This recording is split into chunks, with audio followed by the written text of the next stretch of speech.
అందరికీ నమస్తేనుల్లా. రాష్ట్ర వ్యాప్తంగా యూరియా కొరత ఎట్లున్నదోల్లా? యూరియా కొరత వల్ల రైతులు ఇబ్బందులు పడుతున్న పరిస్థితులు చూస్తానే ఉన్నాం. అది కాంగ్రెస్ నాయకులకు తెలుసు, బీజేపీ నాయకులకు తెలుసు, తెలంగాణ దునియా మొత్తం తెలుసు, అందరికీ తెలుసు. చూస్తున్న వాళ్ళందరికీ తెలుసు, లైన్లలో నిలబడుతున్న రైతన్నలకు తెలుసు. ఇలా రైతన్నలకు యూరియా కొరత లేదు అని చెప్పేసి మాట్లాడితే ఎంత బాధ అనిపిస్తుందోల్లా. యూరియా కొరత లేదట రైతులకు, యూరియా తిప్పలు లేవట. రైతులు కావాల్సుకొని లైన్లలో నిలబడతా ఉన్నారట.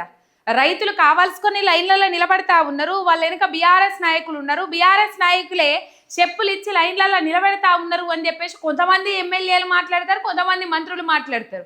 ఇక ముఖ్యమంత్రి గారేమో యూరియా కొరతే లేదు రాష్ట్రంలో, కావాల్సుకొని రైతన్నలు నిలబడతా ఉన్నారు అని చెప్పేసి ముఖ్యమంత్రి గారు మాట్లాడతారు. అసలు రైతులతో బాధ లేదు, అసలు రైతులు యూరియా తీసుకొని పోతా ఉన్నారు, బాధ అంతా వచ్చిందల్లా రైతులు గానర్లతోని లొల్లిపెట్టేటోళ్ళతోని అని చెప్పేసి తుమ్మల నాగేశ్వరరావు మాట్లాడతారు.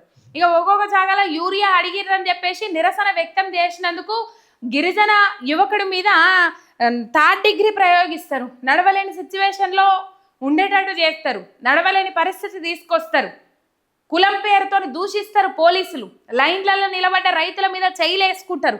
ఈ సమాజానికి ఈ లోకానికి బుక్కడి ఉవ్వ పెడదామని అది చేసిన పాపానికి రైతన్నకు ఈ తిప్పల, రైతన్నకు ఈ గోసన, రైతన్నకు ఈ కట్టమా? ఏడాది పొద్దు రైతన్న తన కుటుంబానికి సరిపడా గాసం ఇంట్లో పెట్టుకొని నేను ఇలా పంట వండియను, ఏడాది పొద్దు నేను అసలు భూమి ముట్టను, భూమి సదును చెయ్యనని మూలకు కూసుంటే ఏందో మన పరిస్థితి? ఏంది మన పరిస్థితి? ఒకసారి ఊహించగలుగుతారా? ఈ మాట్లాడే మేధావులందరూ సన్నాసులు, దద్దమ్మలు, సవటలందరూ అని నేను కాదు మాట్లాడేది. ఈ మాటలు విన్నా కడుపు మండిన రైతాంగం మాట్లాడుతూ ఉన్నది తెలంగాణ రాష్ట్ర వ్యాప్తంగా. రైతుల ఆశీర్వచనాలు చూస్తలే, రైతుల శాపనార్థాలు చూస్తలే, రైతుల బాధలు చూస్తలే, మీ దాకా వస్తలే, మీ కళ్ళల్లో కాకులు పొడిచినాయా అని చెప్పేసి మాట్లాడుతూ ఉన్నది రైతాంగం. ఇయ్యల్లా మా బాధలు చూసి, మా గోసలు చూసి, మా కష్టాలు చూసి అయ్యో అననోడు లేడు అని చెప్పేసి ఆవేదన వ్యక్తం చేస్తూ ఉంటే రైతన్న, ఇలా రైతన్నకు బాధ లేదు, రైతన్నకు కష్టం లేదు, రైతన్నకు యూరియా కొరత లేదు అని అంటే ఎంత బాధ అనిపిస్తుందోల్లా? ఎవరు రోడ్లెక్కని వాళ్ళ వెనుక బీఆర్ఎస్ నాయకులు ఉన్నారు, ఎవరు ధర్నాలు చేయని వాళ్ళను బీఆర్ఎస్ నాయకులే ధర్నా చేపిస్తూ ఉన్నారు. ఇలా అంగన్వాడీ టీచర్లు ధర్నా చేసిండ్రు, అంగన్వాడీ హెల్పర్లు ధర్నా చేసిండ్రు. అక్కలు మీకు ఒక సలహా సూచన మా ఎంఆర్ మీడియా తెలంగాణ తరపున, రేపు మీరు అంగన్వాడీ టీచర్లు కాదు అని అనగిల్లా, మీరు డ్యూటీలో ఉండగా ఏదైనా ఫోటో ఉంటే ఆ ఫోటో తీసుకొచ్చుకొని ఐడి కార్డు లెక్క మెడలలో వేసుకొని రాండ్రి. లేకపోతే వీళ్ళెనక బీఆర్ఎస్ నాయకులే ఉన్నారు, ముంగటికి నడిపిస్తూ ఉన్నారు అని చెప్పేసి కాంగ్రెస్ నాయకులు చేతులు దులుపుకుంటారు. ఆనాడు సీతక్క ఏం చెప్పింది?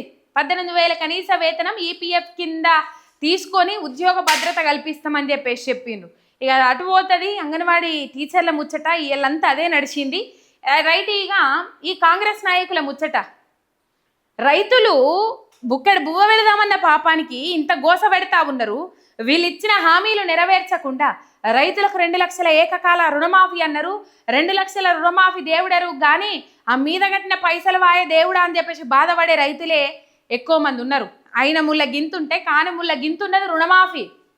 ఆవేదన వ్యక్తం చేస్తూ ఉన్నారు రైతన్నలందరూ. ఎప్పుడైతే భగవంతా మాకు రుణమాఫీ అని చెప్పేసి ఎదురు చూస్తూ ఉన్నారు వాళ్ళు. కేసీఆర్ 10,000 బిచ్చం ఎత్తాండు, నేను అధికారంలోకి వస్తే 15,000 రూపాయలు రైతు భరోసా ఇస్తా అని చెప్పేసి మాట్లాడి 2 విడతలు ఎగ్గొట్టి ఆ 3వ విడతగా 12,000 రూపాయలే ఇచ్చి, అది కూడా ఒక విడతే చేతులు దులుపుకున్నారు ముఖ్యమంత్రి రేవంత్ రెడ్డి. ఇలా రైతు బంధు గురించి మాట్లాడుతూ ఉన్నాడు. సావుకారి దగ్గర చెయ్యి జాపద్దు రైతన్న, రైతు కష్టము ఎంత ఉండనో ఉమ్మడి పాలనలో కేసీఆర్ చూసిండ్రు. సావుకారి దగ్గర చెయ్యి జాపద్దు, రైతుకు పంట పండించాలంటే రైతు బీమా, రైతు బంధు కావాలి, పంట పండించాలంటే నీళ్లు కావాలని చెప్పేసి రైతును రాజును చేసి చూపెట్టిండ్రు. కానీ రైతుని ఏనాడు గోసబెట్టాలని చూసుకోవాలి. ఇలా యూరియా కొరత, పంట వేసింది మొదలు, ఆ పంట కోసి అది కళ్ళాలలో పోసి అది అమ్ముడు పోయేదాకా బాధపడ్డది మొదలు, జీలుగ విత్తనాలు, పచ్చిరొట్ట విత్తనాల కాడికేలు మొదలు, ఆ దుక్కి మందు కాడికేలు మొదలు, యూరియా దాకా. మళ్ళీ అన్ని దొరికినాయి అన్న వేళ నీళ్ళు ఇయ్యరు, నీళ్లు బంద్ పెడతారు. వాన పడ్డది మంచిగానే నీళ్ళు వస్తాయని చెప్పేసి అంత వేసుకుంటే ఆ కాలువల పంట నీళ్లు బంద్ చేస్తారు. ఇట్లా అంటే వీళ్ళు ఇచ్చిన హామీలు ఏవైతే ఉన్నాయో వాటిల్లో కొర్రీలు పెట్టడానికి పంట మొదట్లోనే తుంచేయాలని చూస్తూ ఉన్నది రాష్ట్ర సర్కార్. ఇంతకు మించి ఏమీ లే. ఇన్ని విధాల అడ్డంకులు సృష్టించుకుంటా రైతు పంట వండియడానికి ఇన్ని విధాల అడ్డంకులు సృష్టించకుండా ముందడికి పోతా ఉన్నారంటే వీళ్ళు ఇస్తామన్న 500 రూపాయల బోనస్ తగ్గించడానికన్నా అయి ఉండాలి.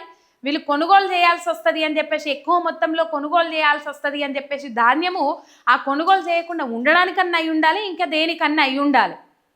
రైట్? ఇలా మాట్లాడుతున్న నాయకులను నేను ప్రశ్నిస్తున్నా. మీ పానం అంటే మీకు లెక్కలేదా? మృత్యువు ముంగటున్నదంటే గుండె చీల్చుకొని ముంగడికి పోతారా? మృత్యువుకు పోరు కదా. మరి రైతులకు ఏం బాధల్లా? ఎవరి పానం మీద వాళ్ళకు పాయిరం ఉంటుంది కదా, ఎవరి పానం మీద వాళ్ళకు తీపి ఉంటుంది కదా. ఇలా 532 మంది రైతులు 22 నెలల పాలనలో బలవన్ మరణాలకు పాల్పడ్డరు అంటే ఈ నిర్లక్ష్యం ఎవరిది? ఇవన్నీ సర్కారు చేసిన తప్పిదాలు కాదా? ఇవన్నీ సర్కారు హత్యలు కావా? 532 మందికి మీద రైతన్నలు బలిమికి జీవి తీసుకున్నారు. అన్ని విధాల మంచుకుంటే ఇలా రైతులు బలిమికి జీవి తీసుకోవాల్సిన అవసరం ఏమున్నది? ఇందిరమ్మ రాజ్యం తీసుకొస్తుంటే బాజాబ్తా ఇందిరమ్మ రాజ్యం తీసుకొచ్చిండ్రు. ఆనాడు గవ్వే రైతుల ఆత్మహత్యలు, ఈనాడు గవ్వే రైతుల ఆత్మహత్యలు. ఇలా రైతులు లైన్లలో నిలబడాల్సిన అవసరమేమున్నది? వాళ్ళ పని ఇడిచిపెట్టుకొని సొమ్మసిల్లి ఛాయ్ లేక, నీళ్లు లేక, తిండి తిప్పలు లేక, ఎండనక, వాననక, పగలనక, రాత్రనక వాళ్ళు లైన్లలో నిలబడి సొమ్మసిల్లి కింద పడిపోవాల్సిన అవసరం ఏమున్నది? ఫిడిసచ్చి ఒక రైతు చచ్చిపోతాడు. యూరియా కోసం రోడ్డు మీద ప్రయాణం చేసి 2 రైతులు జీవిడిస్తారు. స్పృహ తప్పి కింద పడిపోతారు. తొక్కిసలాట అయితే తొక్కిసలాటలో మహిళా రైతు జీవిడిస్తుంది. ఇవన్నీ ఏమవసరం?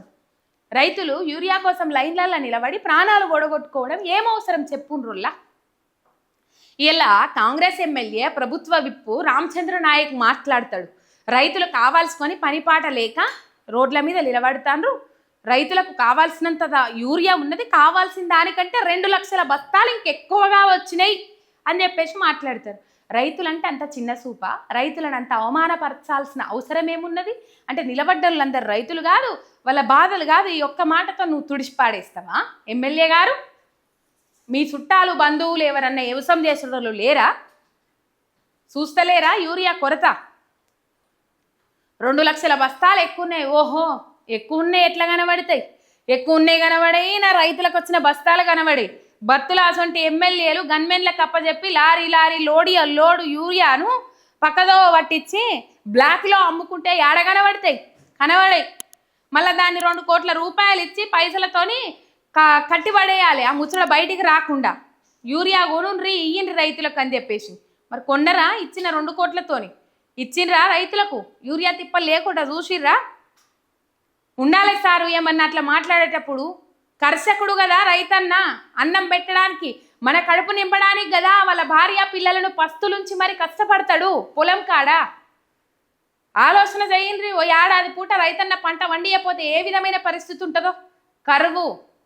కరువుతోని అల్లాడాలి. పైసలు ఉంటాయి చేతులా, కానీ తినడానికి బువ్వు ఉండదు, పైసలు మింగలేవు కదా. వీళ్ళు ఎట్లా మాట్లాడతారు? రామచంద్ర నాయక్ ప్రభుత్వ విప్పు కదా.